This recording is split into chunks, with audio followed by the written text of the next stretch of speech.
ka Mali kunnafoni lajɛbagaw an b'aw fo dante foli min na bi an b'aw ka émission mandi sanfɛ n'o ye baro kɛnɛ ye émission ye min labɛnnen don Mali kunnafoni fɛ walasa k'aw ladɔnniya aw ka artistes ka vie kan an'u ka carrière musicale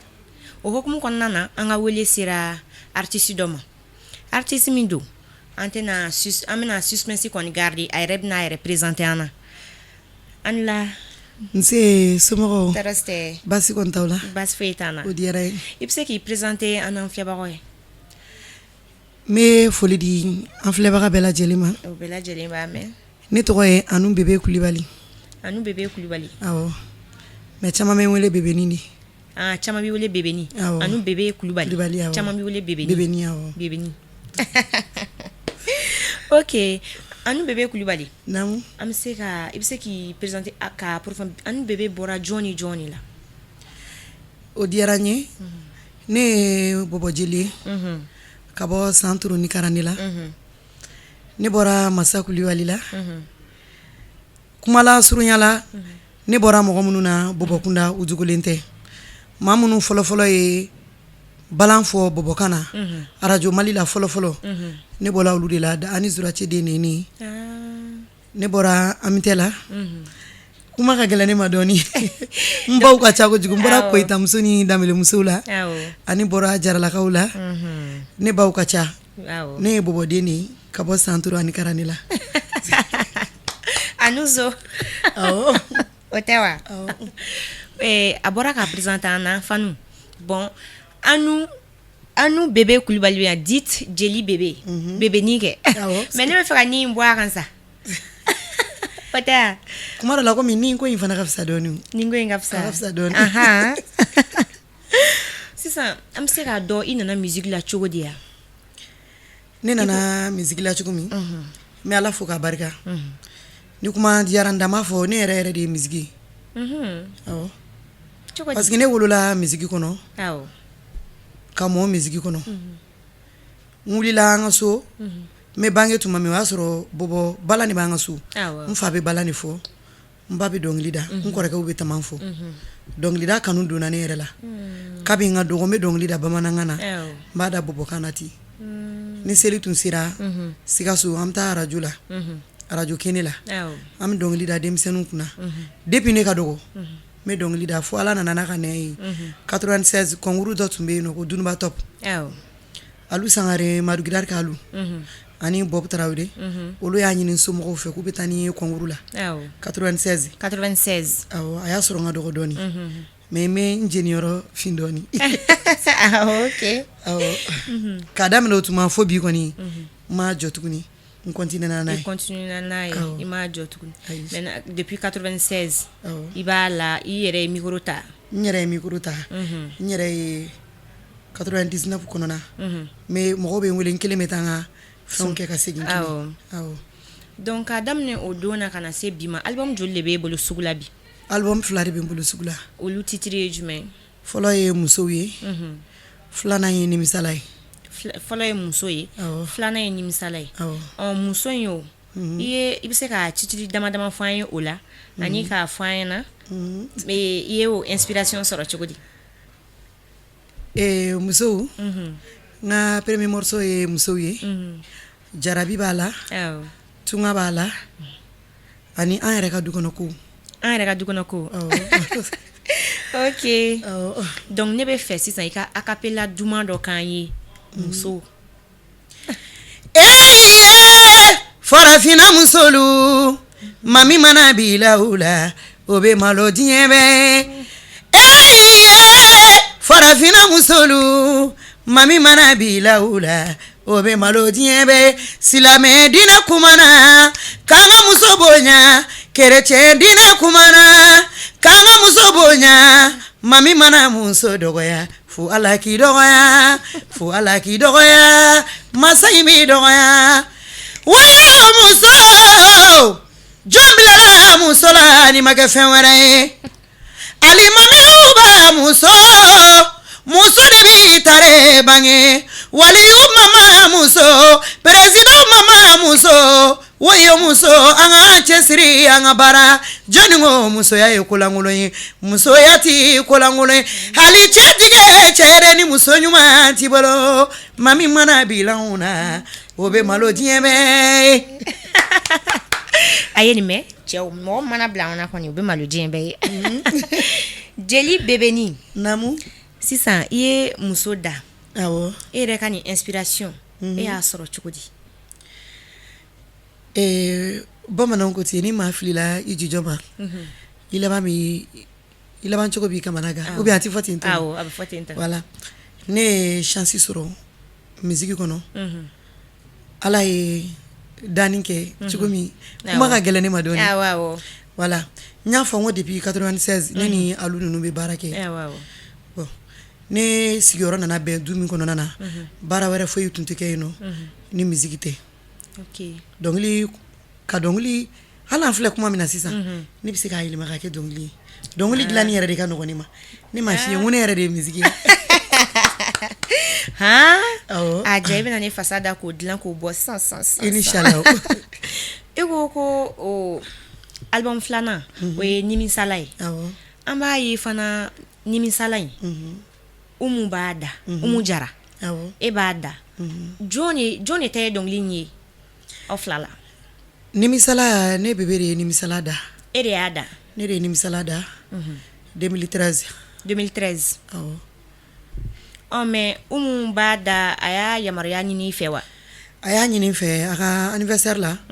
a ko bebe a ka di n ye i ka kapila dɔ kɛ n ye n cɛ ko i ka nimisala ka da ye kojugu n bɛ to k'a da la n b'a fɔ n ko marakadenw bɛ muso valeur dɔn n k'o diyara n ye parce que n'i ye baara ɲuman kɛ mɔgɔw b'a a nege minɛ k'a kɛ mais n'i ye baara jugu kɛ i yɛrɛ de b'o nafa sɔrɔ i yɛrɛ ye nimisala in ne bebe de ka dɔnkili don ok woyo ne nimisara ne bebe ne nimisara ne bebe de y'a da e de y'a da awɔ donc umu y'a jɛ ɲini i fɛ walasa a ka se ka awɔ k'a bɛ to k'a da animation yɔrɔ la k'a ka da cɛ ye kojugu ok awɔ d'accord mais ne bɛ se ka an hakili lajigin nimisala in na plateau sanfɛ ko ne ko min kanu de kɛ ŋodiya ɲɛ kanu ma ɲɛ ne nimisara woyo ne nimisale ne bebe ni nimisara ne bana faw ta ma n ko n bɛ diya ɲɛ cɛ de fɛ n ko ne bana baw ta ma n ko n bɛ diya ɲɛ cɛ de fɛ jaja bi cɛw ma ɲi bi ɲuman dɔnbali tɛ sɔn woyoyoyo ha ne bebe ni nimisara ne nimisale ne tɛ ne bebe ni nimisara merci ok a diyara donc e de ye dɔnkili in da awɔ umu y'a ta e de fɛ awɔ o faamuyala sisan an bɛ se ka dɔn depuis i nana musique la komi ko i yɛrɛ de ye musique ye awɔ i ye nɔgɔya jumɛnw de sɔrɔ a la ne ye nɔgɔya camanba sɔrɔ a la i n'a fɔ n ye gɛlɛya sɔrɔ a la parce que mali musique a ma nɔgɔ lamɛnbagaw bɛ hakɛ to awɔ mali musique a ma nɔgɔ anw y'a daminɛ tuma min anw ye gɛlɛyaba de sɔrɔ a la mais n ye nɔgɔya min sɔrɔ a la n'i ye baara ɲuman kɛ i yɛrɛ de b'o nafa sɔrɔ o ye tiɲɛ n ye nɔgɔya min sɔrɔ o kɛra n diyara n kanubagaw ye n diyara n fanuw ye awɔ n diyara n jatigiw ye quoi awɔ o kɛra sabu ye n ye gɛlɛya o gɛlɛya sɔrɔ n ɲinɛna gɛlɛya in bɛɛ ɲinɛna kɔ gɛlɛyaw kɔ awɔ mais e bɛ se k'i da don o gɛlɛya kumaba dama na k'o fɔ an ye awɔ n ye dunubatɔpu fɛnw tɛmɛnen kɔ n nana bamako yan nɔ n ko n bɛ misiki kɛ n ye gɛlɛya camanba de sɔrɔ parce que n ye makɛti kɛ fɔlɔfɔlɔ makɛti de tun bɛ kɛ ka producteur ɲini producteur ko la n ye sɛgɛn camanba de kɛ i b'a dɔn musow mun furulen don i ka baara ma nɔgɔ cɛkunda mɔgɔw bɛ yafa ma bɛɛ lajɛlen ko tɛ voilà mɔgɔ ɲuman bɛ baara la i n'a fɔ dɔw fana b'a la n ye munumunu camanba de sɔrɔ n tun bɛ taa ni n ka makɛti ye dɔw b'a minɛ don dɔ la ni n cɛ taara u bɛ n ka makɛti segin ma awɔ o bɛɛ b'a la n y'o camanba de sɔrɔ bamakɔ yan nɔ an bɛ mɔgɔ sɔrɔ yɛrɛ n b'i produit an bɛ bɛn a la après ko wɛrɛ bɛ don a senkɔrɔ fo ka n'a kɛ tɔnɔba Bɔkari Jara nana n bila ka taa Sedoni Mali la ka taa n di dɔ ma yen nɔ Kani ko Kani ka n ka produit kɛ bon an tora ten tɔ produit tora Sedoni Mali la n tora munumunu na fo ka n'a kɛ problème wɛrɛ nana na n y'a di mama ye n ta u ye dɔw ye n ko fɔ mama ye mama ye n ta mama Konipo voilà ale ye n ta ka n ka musique produit kabi n ka fɛn kɛra i ye ne kelen jarabi yaya n ye nɔgɔya caman caman sɔrɔ gɛlɛya minnu nana n ɲinana olu fɛnw kɔ sinon n ye gɛlɛyaba de sɔrɔ awɔ mais sisan dun o gɛlɛyaw bɛ continuer tuguni i fan fɛ o gɛlɛyaw kɔni ne ɲinana o kɔ yɛrɛ de pepewu donc sisan n'i ka musique dilan ka ban dɔnkiliw dilan ka ban i bɛ produit ten facilement bon sisan aw bɛɛ b'a kalama sisan producteur ko ka gɛlɛ Mali kɔnɔ producteur ye ni kuma diyara n da yɛrɛ producteur tɛ yen mais artiste ba bɛ Mali la tan producteur tɛ yen e b'i ka musique i t'i ka baara kɛ sisan ka siɲɛna ni fɛnw k'a la e bɛ siɲɛna kɛ i bɛ tila i ka musique la studio la sinikɛnɛ dɔ bɛ sin ka f'i ɲɛna ten cɛ bébé n'i ka nin musique diyara ne ye dɛ nin ye ne ka sonnerie de k'a sɔrɔ olu de ka kan ka i ka cachette san 40 mun bɛ to a kɔ droit d'auteur la o de ye ta ye producteur yɛrɛ bɛ wari don i la k'i produit de a fana ka nafa sɔrɔ mais n'a fɔra ale yɛrɛ bɛ ka baara mun kɛ sini a bɛ taa sɔrɔ a bɛ dɔ bolo ordinateur la dɔrɔmɛ 10 vraiment a ma nɔgɔ voilà ala k'a nɔgɔya halisa Mali piraterie ko ala k'a nɔgɔya sinon tadigi bɛ ka kɛ artiste kan dɛ datigi belebeleba de b'a la sisan jeli bébé an ka fɔ bébéni bébéni bi Mali musique ko dɔnkili ko a ma nɔgɔ artistes yɛrɛ dama ni ɲɔgɔn cɛ sinaya bɛɛ b'a dɔn ko tension bɛ cogoya min na e bɛ se ka jumɛn de fɔ an ye o la ne bɛ se ka min fɔ o ye an ka kan yɛrɛ de cogo di an ka kan yɛrɛ ye n'i ko jeli i ko fɛnba quoi jeliya tɛ ko lankolon ye ni bi tɛ fɔlɔfɔlɔ ni hɔrɔnden tun tiɲɛna a bɛ fɔ ko an ka nin bila ka taa jeli du kɔnɔ ni nin taara jeli du kɔnɔ a b'a danbe dɔn a ka kan ka mun kɛ a b'o dɔn kuma la fili ti ban dɛ a bɛ yafa ma parce que ne yɛrɛ na kuma ma mɛn fɔlɔ ne ma civiliser hali carte ni na tɛ ne bolo i ye ko in ye mais ne bɛ min ɲɛfɔ jeliw ye kɛrɛnkɛrɛnnenya la minnu bɛ yan yɛrɛ an ka kan yɛrɛ mɔgɔ n'i ye i sigi kuma dɔ to kunna dɔrɔn i b'i wuli kuma dɔn fadenya ɲina fan t'a la i bɛ mun kɛ kɔrɔmatigɛli ni fadenya ni fɛn wɛrɛ ye o kɛ baara ye i ka baara ɲuman kɛ i kanu ka don mɔgɔw la e ka di dɔ ye mais a b'i ye kiritigɛli la yɛrɛ dɔrɔn a b'i nege bɔ a la awɔ i ka di ye dɔ ye n'a ye critique la maintenant e ka dɔnkili ninnu kɔnɔna na parce que dɔnkili dɔw bɛ yen nɔ n'i y'o mɛn c'est pas la peine mais e ka i ye album 2 ninnu kɔnɔna na o genre ninnu tɛ yen mɔgɔ ma reproche k'i la o ko ninnu na bon comme ne fana sani n ka fɛn ninnu kɛ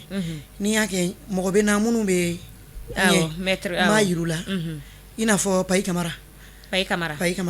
Soso Kamara den m'a yira a la fɔlɔ ne bɛ fɛ ka nin kɛ est ce que a ka ɲi n'a ko bébé a ka ɲi m'a yira mɔgɔ camanba de la bébé a ka ɲi n b'a kɛ a ka ca Ala fɛ a tɛ n bila fili kɔnɔ mɔgɔ ma deli ka fɔ fɔlɔ bébé i ye nin kɛ a ma ɲɛ ne ka nimisala camanba de ye question kɛ ne kun ko bébé e ye nimisala in da e y'a da o tuma e nimisala i ka furu de la olu ma faamuya ne bɛ nimisala kɛ don min ne ni n cɛ yɛrɛ de jɛra ka taa studio la ka baara kɛ ɲɔgɔn fɛ ka nimisala in donc fanu dɔw tun bolo ko y'a inspiré ko kɔrɔmatigɛli de don non ne ta t'o ye ne y'a f'i ye sisan ko ne ye bɔbɔ de ne na kuma yɛrɛ ma mɛn fɔlɔ hali carte ɲini na sere na nzere i bɛ bɔbɔ kan fɔ i bɛ bɔbɔ dɔnkili da plateau sanfɛ awɔ n b'o da i b'o da wa n bɛ fɛ an ka tɛmɛ ni bɔbɔ dɔnkili yanni an ka don question tɔw kɔnɔna na bɔbɔmuso tɛ se ka na plateau sanfɛ k'a tɛ bɔbɔ dɔnkili da o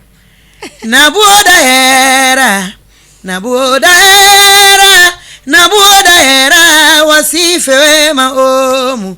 miyawe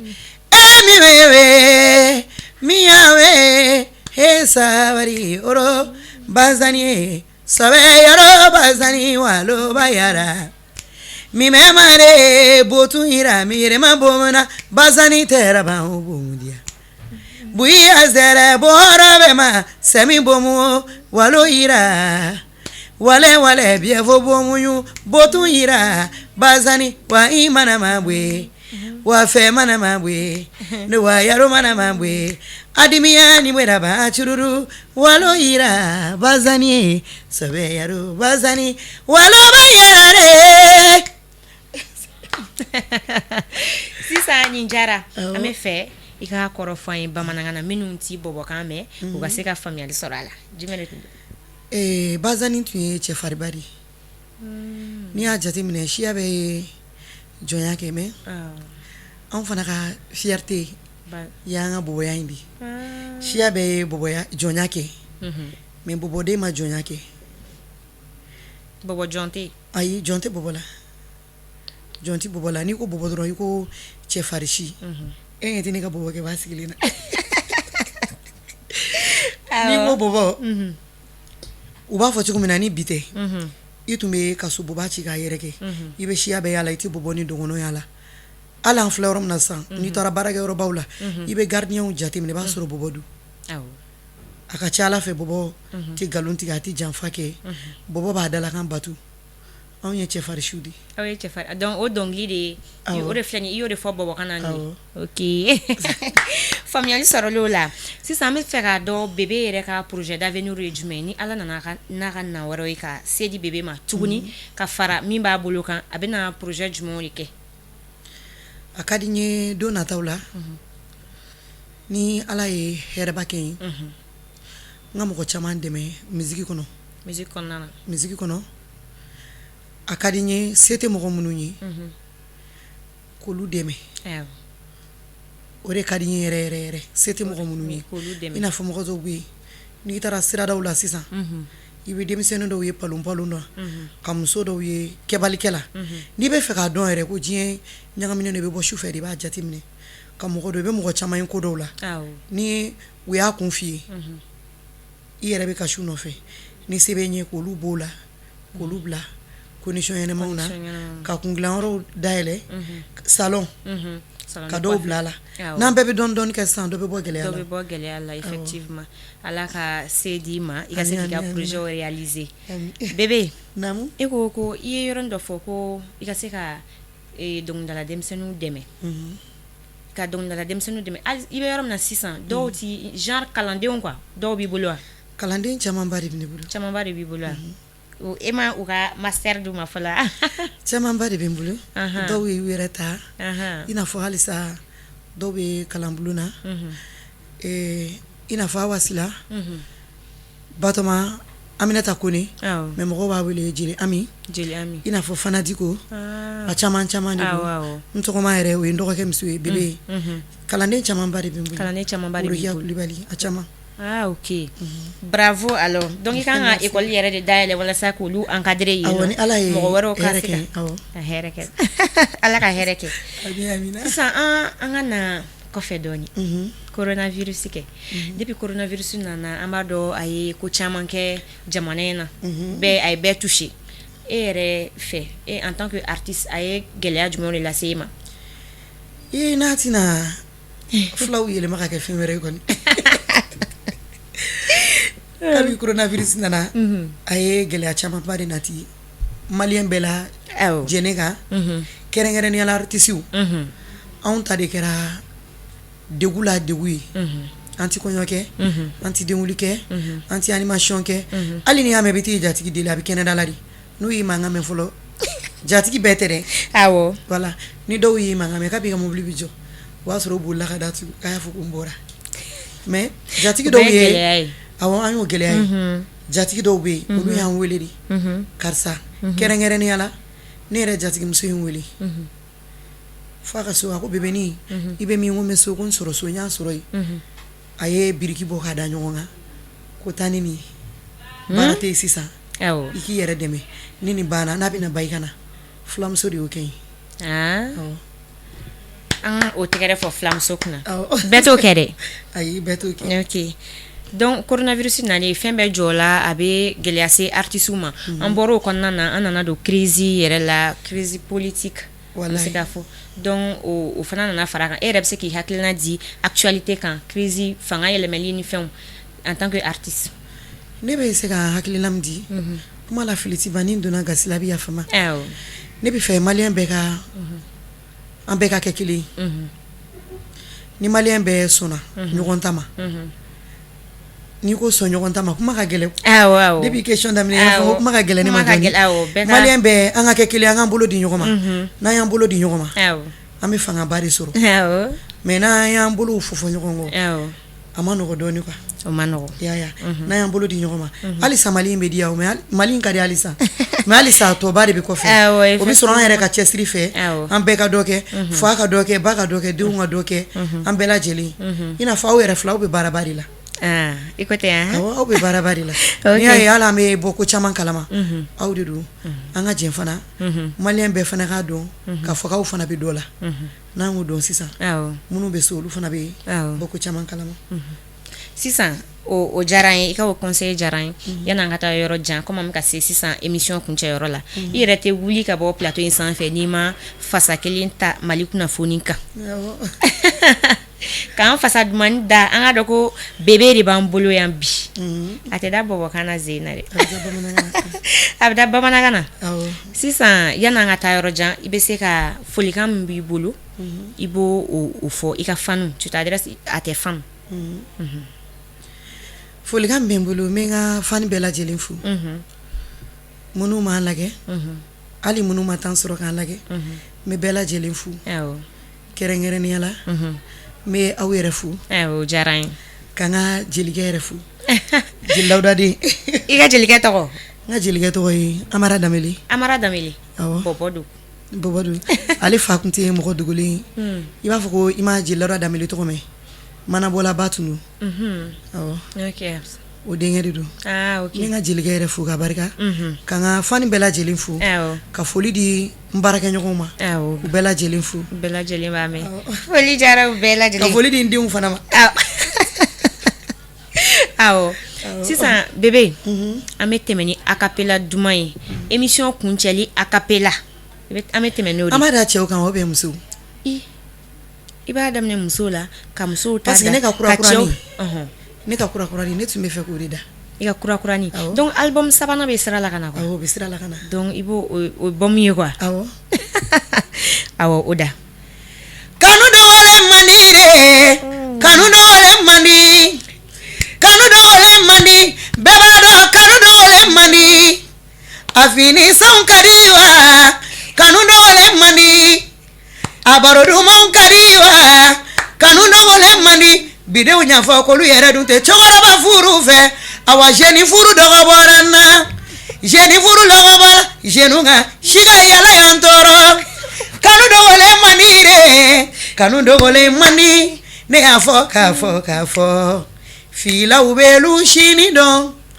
musolakaw wa awa t'elu sini dɔn kanu dɔgɔlen man di bɛɛ b'a dɔn kanu dɔgɔlen man di a baronu ka di wa kanu dɔgɔlen man di iye Maliba jama wasalen no denmisɛnnin maakɔrɔba baro duman ye fɛnba ye aw ma santɔrɔ bɛɛ kɔmɛ wa masa kulubali de jeli bɛɛ kamɔra siga sokaw ka jeli bɛɛ kamɔra Maliba jama ye n'an ka u ko ɲuman dɔn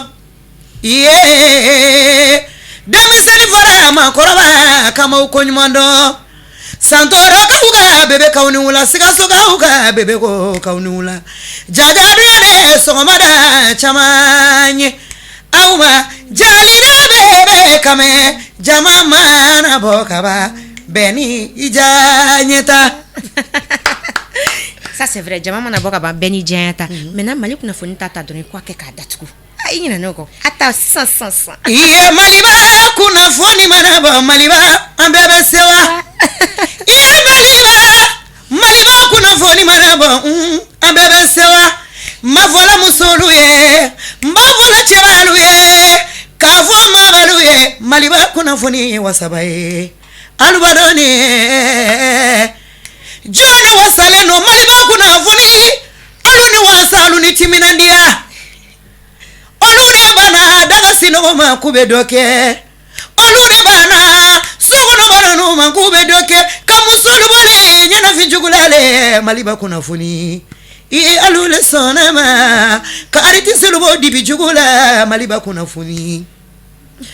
olu yɛrɛ le sɔnnalen ka jelilu bɔlen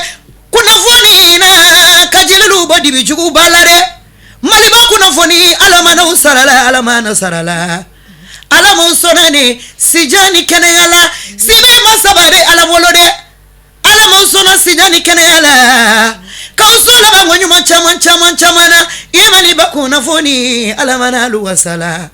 yamaliba sanga nyongo dalula maliba kuna foni ani bilala maliba kuna foni na sanga nyongonte abekila fufalaki Merci bébé nana wule jabi o jara en kosebe balma malik na foni la jabako en jara ka bébé lamé artiste do ayaka carrière musicale fo ayaka vie fo ayaka projet o fana expliquer alame do ok alaka sedama aka sika ka projet réaliser amba foy akambe dien wati were